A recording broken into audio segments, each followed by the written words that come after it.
new computer technology is revealing more and more about the Viking Age. And I wondered if we could apply this to the Battle of Maldon and learn more.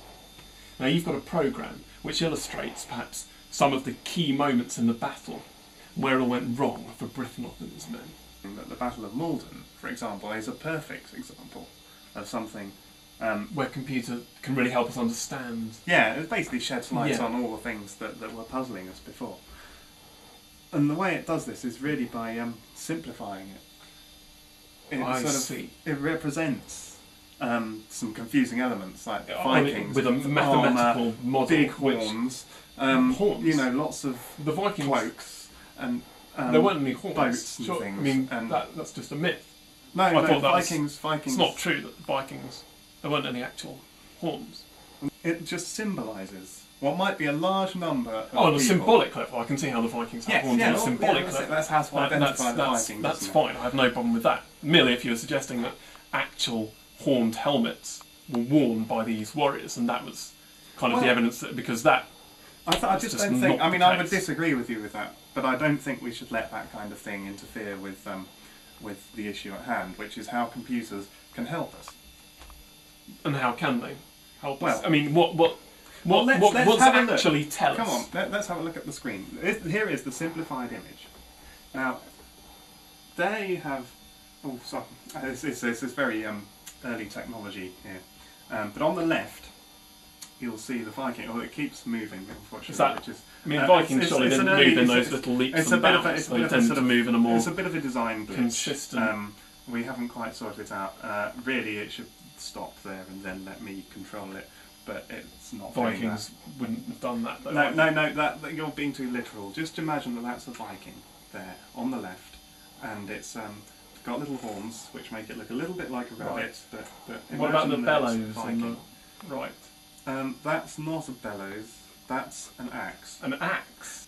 Now the mightiest warrior of the Anglo-Saxons was Wulfstan, and he had his friends Maccus and Alfir, and they stood at the end of the bridge. On the other side of the... Yeah, from the island. The other side from the Vikings, otherwise they wouldn't really have been able to stop the Vikings getting over. Right. You knew that, didn't you, Royston? Maccus and Alfir and Wulfstan. Wulfstan is the important one. They're symbolised by an axe. It's an axe, not a bellows. And I see that now, yes. And an axe.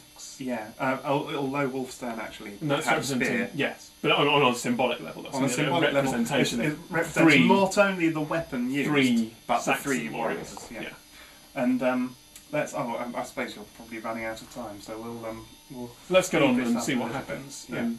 Well, what basically happens at the beginning, the problem that the Vikings are faced with is that every time they try and run across, the three warriors at the end kill them. Can we have another look at that? If you see there he is on the left, about to run across, and he runs across, and the axe just poised in the air, and what happens next? Nothing. Oh, there we go. He's gone back to the other side of the island. So the Vikings, knowing that they had a problem, came up with a particularly cunning plan. They asked the Anglo-Saxons for safe passage. To further our research, we headed to Cambridge, home to some of the country's leading libraries.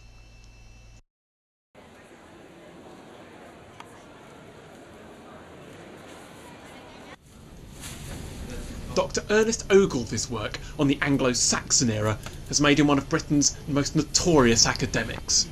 Perhaps he could shed some light on this mystery. Breakthrough in Anglo-Saxon studies, a revelation using text to work out motivations. We have to remember that in their time, these warriors were the pop stars of their day.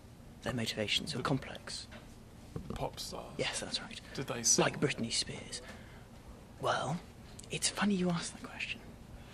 Just as when working out the success of pop stars, you return to texts written about them, I think it's crucial here we should go back to books and poetry which may have been sung, written about these contemporary heroes.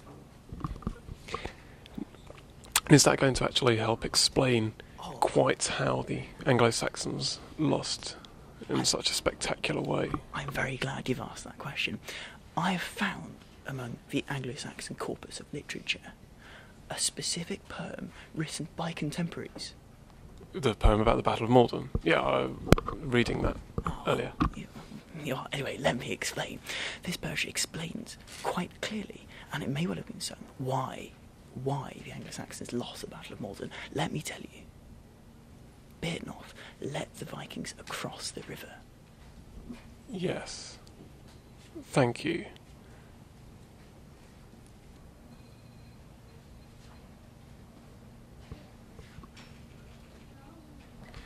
So do you think there is anything that might explain why Brythnoth made that decision to let the Vikings across the Blackwater Estuary? I think we've identified that's the key failure in the strategy.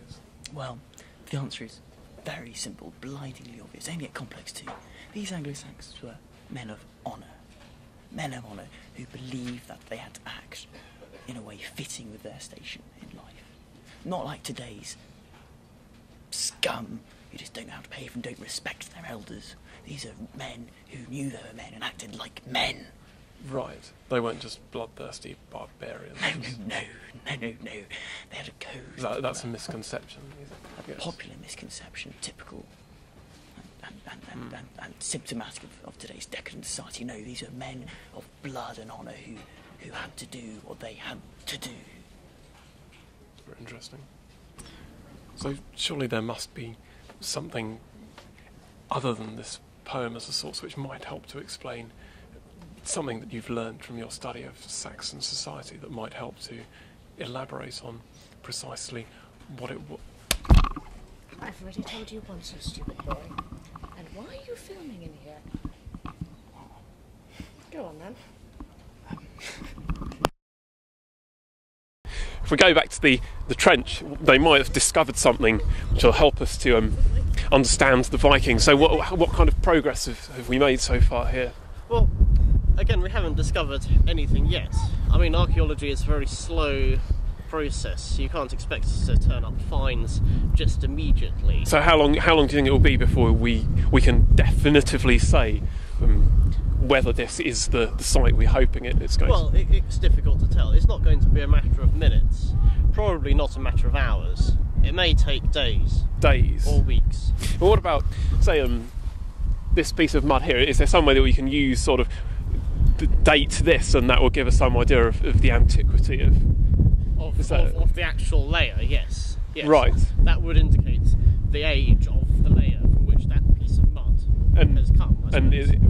That's not the right mud. Well, if we could date it to the Viking era, then right, it would probably tell us. Well, let's try and recreate the Viking settlement.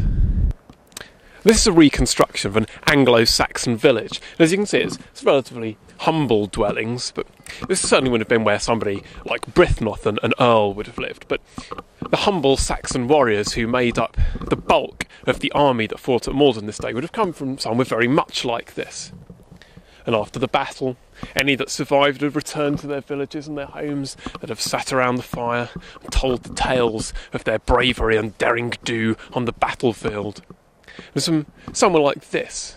This is the context in which the poem, The Battle of Maldon, would have been written. Okay, we have this small find here from our We've got a real find. Yes, it's quite interesting. Could be from the Viking times. It's a small piece of it appears to be blue and white pottery. We haven't had it analysed yet. We haven't taken it to the lab. So you think it's from the Viking age? We can't rule this out. It's in England. This type of ware it's very common in the 20th century context, and so we feel this is most likely. But possibly older than that.